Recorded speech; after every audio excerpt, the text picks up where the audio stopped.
여러분에게 오늘은 책장에 꽂혀 있지만 아마도 읽지 않는 책, 또 읽고 싶지만 읽기 어려운 책 중 하나죠. 바로 단테의 신곡에 대해서 이야기해 보려고 합니다. 단테가 전하는 메시지 지금 읽어드리겠습니다.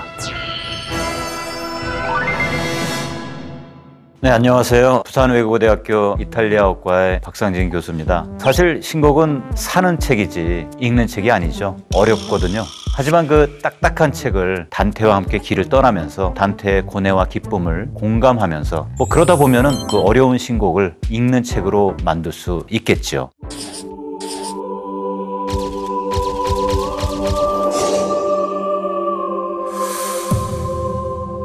단테는 지옥에서 천국으로 여정을 펼쳤습니다. 그러면서 우리가 살아가는 동안에 만날 수 있는 수많은 애틋한 사연들을 보고 듣게 되고 또 정말 두렵고 피하고 싶은 그런 무서운 죄악들을 아주 낱낱이 목격을 하게 되죠. 사실 그 당대의 신곡을 접했던 많은 사람들은 단테가 신곡에서 들려주는 이야기를 진짜 현실이라고 믿었다고 하죠. 어느 정도였느냐? 베로나라는 도시가 있죠. 거기에 단테가 이렇게 좀 지나갈 일이 있었는데 단테가 원래 피부가 좀 검었다고 해요. 그다음에 머리카락 수염이 좀 곱슬곱슬했는데 단테가 지나가는 걸 본 여인들이 저 사람이 지옥에 가서 그 지옥의 불길에 그렇게 타고 그을렸대잖아, 이런 식으로 막 수군거렸다고 합니다. 그 정도로 단테의 그 저승 여행이 실감나게 당시에 읽혔다고 하죠. 그러다 보니까 수많은 예술가들이 이 신곡에서 영감을 얻어서 작품을 만드는 경우들이 많았죠. 로댕이라든가 미켈란젤로라든가 보티첼리, 또 블레이크, 굉장히 많은 사람들이 신곡에서 영감을 받아서 창작을 하기도 했죠. 우리가 왜 단테와 신곡에 대해서 이야기를 해야 될까요?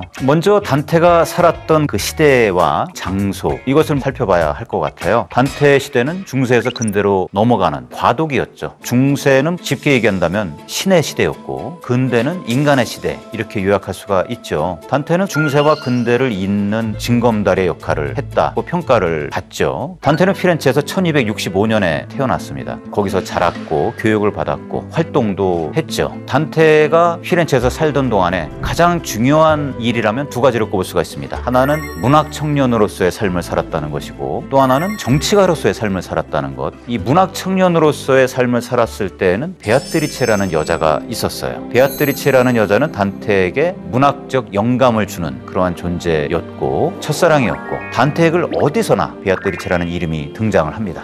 사실 베아트리체가 1290년에 세상을 떠나게 됩니다. 그로 인한 상실감이 아주 컸죠. 베아트리체를 잃은 상심, 이것을 이기기가 힘들어서 잠시 문학을 접게 됩니다. 잠시 문학을 접은 단테가 정치가로서의 이제 경력을 시작을 하게 됩니다. 그래서 불과 7, 8년 지나서는 피렌체를 대표하는 최고위원의 자리까지 오르게 되죠. 그런데 그 당시에는 정파들 간의 싸움이 굉장히 격렬했고 또 복잡했습니다. 단테도 역시 이제 정치인으로서 정당에 속해 있었는데 그 정당이 반대파로부터 정치적인 패배를 당해서 축출을 당하게 되죠. 단테도 역시 피렌체에서 쫓겨나게 됩니다. 추방을 당해요. 그 당시 어떤 한 도시에서 추방을 당한다는 것은 더 이상의 사회적인 삶을 살 수 없다는 것을 의미를 했습니다. 추방을 당해서 단테는 더 이상 피렌체에 돌아가지를 못하게 돼요. 그리고 거의 20년 동안 정처 없는 망명자의 삶을 살아가게 되죠. 근데 그런 과정에서 단테가 했던 것은 딱 한 가지였습니다. 글을 쓰는 것이었죠. 신곡은 단테가 추방을 당하고 3, 4년쯤 후부터 시작을 했다고 하죠. 그리고 죽기 바로 전에 완성을 하게 됩니다. 자, 단테는 신곡을 쓰면서 자기 자신을 주인공으로 등장을 시킵니다. 그래서 나라고 표현을 하면서 지옥과 연옥과 천국을 여행하는 순례자로 자기 자신을 등장을 시킵니다. 재미나게도 지옥을 먼저 여행을 하게 되죠. 그리고 떠나는 때가 저녁이에요. 굉장히 쓸쓸합니다. 그 심정을 이렇게 표현을 합니다. E io solo, 늘 혼자였다. 날은 저물어 가고 어둑한 하늘은 땅 위의 생명들을 그 고달픔에서 놓아주고 있는데 나 하나 홀로 나아갈 길, 연민과 치를 전쟁을 준비하고 있었으니 그르침이 없는 정신은 이를 말해주리라. 자, 여기서 우리가 봐야 될 게 단테는 늘 혼자였다라는 점을 강조하고 싶어요. 단테의 그런 처지, 또 외로운 마음, 그럼에도 불구하고 단테는 길을 걸어가리라 다짐을 합니다. 길을 걸으면서 단테가 갖게 될 마음이 가장 대표적인 게 연민이죠. 연민과 전쟁을 치르겠다 이렇게 얘기를 했는데, 그것은 연민이 그를 사로잡는 만큼이나 반대로 연민에 너무 휘둘리지 않아야 되겠다, 이런 결심이기도 합니다. 연민에 너무 휘둘리다 보면은 지옥이든 연옥이든 천국이든 거기에서 만나게 되는 수많은 사람들, 또 사건들, 이런 것들을 잘 관찰을 하고 냉정하게 판단을 하고 우리에게 잘 전달을 해줘야 될 텐데, 그런 일을 제대로 못할 수도 있다는 거예요. 그러니까 연민에 휘둘리지 않고 우리에게 잘 전달을 하겠다 다짐을 하고 있는 것이죠. 자, 단테가 이렇게 저승 여행을 하면서 늘 길잡이를 앞세웠어요. 왜 단테가 길잡이를 필요로 했던가 라는 것을 생각을 해보면 거기에도 깊은 메시지가 있는 것 같아요. 자, 단테의 길잡이는 크게 두 사람이었습니다. 한 사람은 베아트리체였고 또 한 사람은 베르길리우스였죠. 베르길리우스는 로마의 시인이었죠. 단테가 굉장히 존경했던 그런 시인이었고요. 하지만 그리스도를 알지 못했고 또 세례도 받지 못했고, 그래서 덕이 많은 그런 삶을 살았음에도 불구하고 지옥의 림보라는 곳에 갇혀 있습니다. 단테가 어두운 숲에서 잠에 취해서 헤매고 있을 때 단테를 구하기 위해서 베르길리우스가 나타납니다.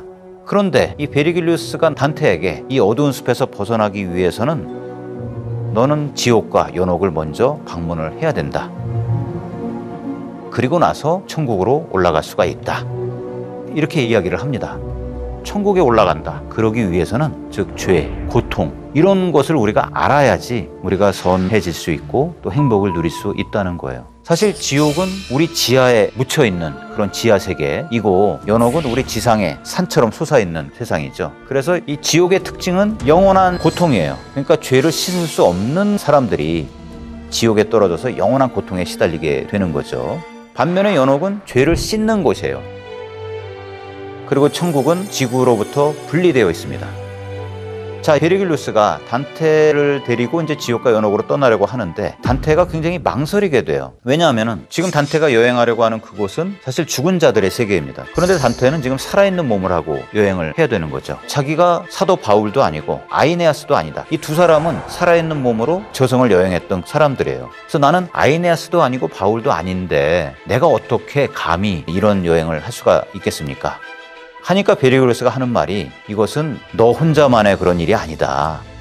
사실은 내가 림보에 앉아 있는데 베아트리체가 천국에서부터 지옥에까지 내려와서 거기에 있는 베르길리우스에게 얘기를 하는 겁니다. 단테가 어두운 숲에서 헤매고 있는데 빨리 가서 단테를 구해서 이 천국까지 데리고 올라오세요. 그러기 위해서 당신은 단테를 지옥과 연옥 안내를 하셔야 됩니다. 그리고 연옥의 꼭대기 거기까지 인도를 하면 거기서 천국을 안내를 하게 될 겁니다. 그러면서 나를 당신에게까지 보낸 사람은 따로 있다, 이렇게 얘기를 해요. 그러니까 성모 마리아가 우선 어두운 숲에서 헤매고 있는 단테를 보고 굉장히 불쌍하게 여기신 거죠. 그래서 루치아를 불러서 어서 가서 저 단테를 구해라 라고 하신 거죠. 그러니까 베아트리체는 그 명령을 받들어서 지옥으로 한 걸음에 내려와서 베르길리우스에게 부탁을 해서 단테를 안내하라고 이렇게 합니다. 그러니까 단테 뒤에는 성모 마리아, 루치아, 베아트리체, 베르길리우스, 이런 아주 대단한 인물들이 길잡이로서의 그런 진영을 갖추고 있는 셈이죠. 근데 사실은 잘 생각해 보면은 이런 길잡이들은 신곡에 나오는 인물들이죠. 그리고 신곡은 단테 자신의 창작물이고요. 그러니까 성모 마리아든 루치아든 베아트리체든 베르길리우스는 다 단테 자신의 분신이라고 볼 수가 있겠죠. 그러니까 내가 나를 이끌게 만드는 것, 그것은 곧 자신의 생각하는 힘을 통해서 자기 스스로를 이끌어 나간다는 것을 의미를 하는 겁니다. 생각을 해야지 우리가 인생을 똑바로 살아나갈 수가 있는 거죠.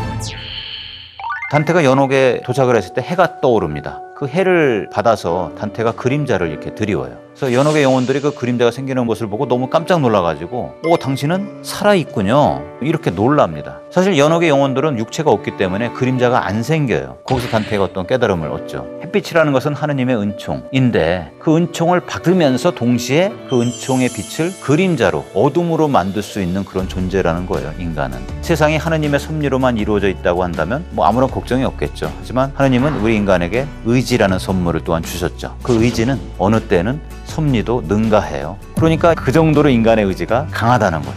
인간은 죄를 지을 수도 있고 짓지 않을 수도 있는 그런 존재다라는 거죠. 이것은 단테 역시 의지와 실천으로 이루어지는 어떤 그런 자기 자신의 여행, 이것이 곧 우리의 삶의 여행이기도 하다라는 것을 얘기해주고 있는 것이죠. 자, 저는 그 나그네로서의 단테를 떠올립니다. 날이 저물어가는 저녁에 지옥 여행을 떠나는 나그네, 새벽에 해가 찬란하게 떠오르는 그런데 연옥에 도착하는 나그네, 또 햇빛이 가장 밝게 빛나는 시각에 천국에 들어서는 그런 단테, 거의 20년 가까이 신곡을 쓰면서 단테는 자신에 대해서 또 사회에 대해서 또 인간에 대해서 생각을 거듭했죠. 그리고 무엇보다도 글이 자신을 위해서인 것만이 아니라 그 글을 읽는 모든 사람들을 위한 것이다, 이런 생각을 한 번도 잊은 적이 없었어요. 그래서 사회적인 소통을 굉장히 중요하게 여겼죠. 그 당시에 대다수의 사람들은 문맹이었기 때문에 문자를 읽을 수가 없습니다. 그리고 책도 굉장히 귀했죠. 그런데 단테는 무엇을 생각했습니까? 자신에 대한 성찰, 세상에 대한 성찰, 인간에 대한 성찰, 이런 것들을 가능한 한 많은 사람들에게 알려야 되는 거예요. 그러기 위해서 단테는 신곡을 이탈리아어로 썼습니다. 이탈리아로 썼다는 것이 뭐가 그렇게 중요할까 이렇게 생각할 수 있지만, 그 당시를 생각하면은 세상을 이렇게 움직여 나가는 언어는 라틴어였어요. 지배계층의 언어였죠. 하지만 지배계층에 속하지 않는 대다수의 사람들은 라틴어를 몰랐고 또한 읽을 줄도 몰랐습니다. 그러니까 단테는 지배계층이 아닌 그런 다수의 사람들을 위해서 이 신곡을 쓰겠다는 결심, 이것이 이제 이탈리아어를 선택하도록 만들었다는 거죠. 더군다나 이 문자보다는 말로 하고 귀로 듣는 그런 형태로, 이 낭송의 형태를 통해서 신곡이 많은 사람들에게 보급되기를 원했던 거죠. 그래서 이 신곡은 굉장히 운율이 뛰어납니다. 그래서 신곡은 눈으로 읽는 책이라기보다는 사실 소리내서 읽고 그 소리를 귀로 듣는, 이런 식으로 이제 우리가 접해야 될 그런 책이라는 것, 이것이 단테의 의도가 담겨 있다고 이제 볼 수가 있죠.